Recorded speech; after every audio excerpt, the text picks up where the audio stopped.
I want to show you the method I used for shaping a raccoon face.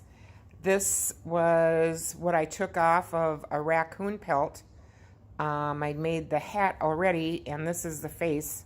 Sometimes I put them on, sometimes the customer doesn't want them, but I want to show you what's involved in shaping the face the way that I do it. So I usually remove the face and leave about 3/4 of an inch to an inch behind each ear when I take it off the skin or off the pelt if I want to use it for the front of a hat, so that there's enough back here that I can stitch it down well enough. And then what I do next is I take and I dampen the leather with water, and the nose is what really is like it's very shrunk up. It's like a raisin, and you want to get that real hydrated again so it plumps up. So after I've got this really good and damp, sometimes I even stick it into, I'll stick the nose into a little container and let that sit for a while till it starts, being supple. But I'll let it sit for a little while in here.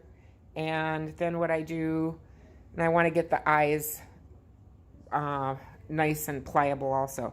So after it sat in here for maybe about 10-15 minutes, I take it and wring out the excess water. And then I'm going to put it into a plastic bag and let it sit in a plastic bag overnight. The other thing I want to get hydrated real well are the ears, so I can shape those. So just get it good and wet, and it doesn't hurt it. So we're gonna let this sit for probably about 15-20 minutes, and then put it in the refrigerator in a Ziploc bag, and come back tomorrow, and I'll show you what is gonna happen. We're gonna close the eyes up, and then we're going to stretch this on a piece of board or Hamasat, whatever you've got, but that's what I like to use. So I took my raccoon face out of the plastic bag and combed it, dried it off with a paper towel, combed it, and then what I did was from the inside I'll show you, I closed the eye slits up. You can do this by hand or by sewing machine. I did a fur machine. He had a couple of little nicks, so I closed those up. And then also what I did was I came back underneath the nose so I can shape this nose, and I trimmed out some of that extra cartilage so I could get my Q-tips up in there to hold that nose while it dries, and that helps. Now, what I like to do is on these eye slits is I like to crease it and fold it towards the middle, so when it dries it has a little bit of a crease line there, and that will help keep that look nice on the face. On this outside edge jawline, that gets real thick and hard sometimes. So what I do is I start about right here and I trim off that edge, and you can see where it kind of comes to like a natural look right here. So I trim it off just like about right there, and then I'm going to, when I turn this and put it down, I'm going to just curl this edge under just a bit, and then it'll stay under when I go to do it. Take it off and go to put it on a hat. So what I have here is a piece of Hamasat board. You can use a cork board, whatever, but I use this one in my shop for when I nail out other skins. I've got a couple of coyotes I'm working on at the same time. So the push pins work real good in this, and so do staplers. And so what we're going to do is we're going to push pin this onto the board to hold it in place while it dries, and then I'm going to use this on the ears, so to keep the ears nice and alert. And they rehydrated really good too, so they're going to look nice once they get dry.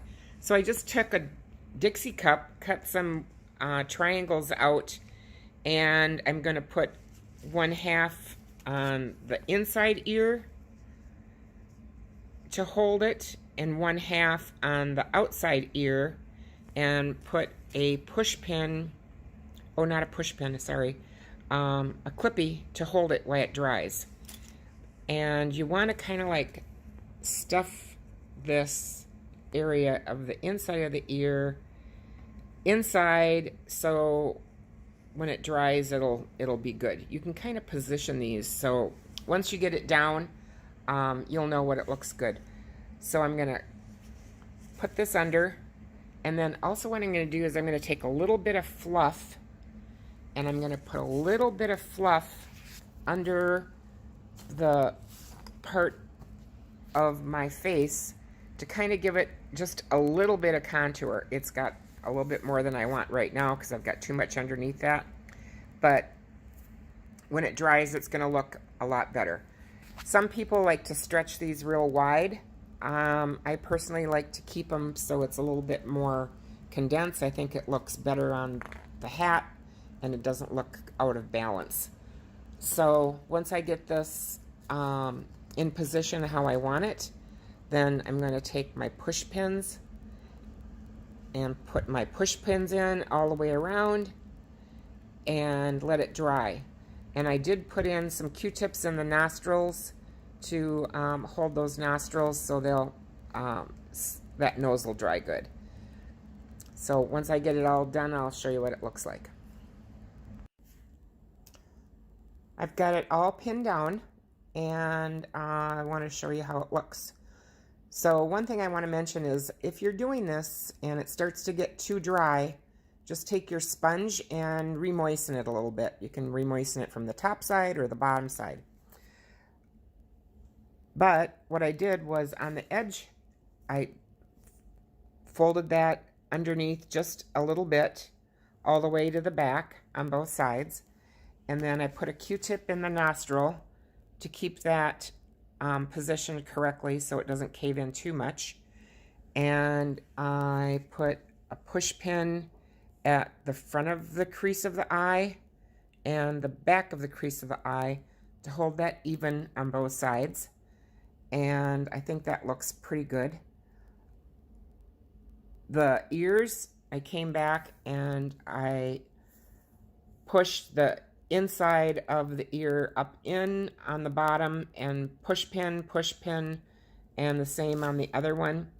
And then went to the center back, used that piece of plastic cup, put a piece on the inside of the ear and held it with this clip, and a piece on the outside of each ear. And then the big clothespin helps hold it in position, the pitch. So if I wanted this ear a little bit more forward or backwards, I'd, put this how I want it, and it'll dry like that. So however you have your clothespins is how that ear is going to dry. Once this is dry, I'm going to take it off the board. That little bit of batting that I put in just kind of gives a little bit of a forehead. It's not really noticeable once you have it off, but it does get a little bit of contour.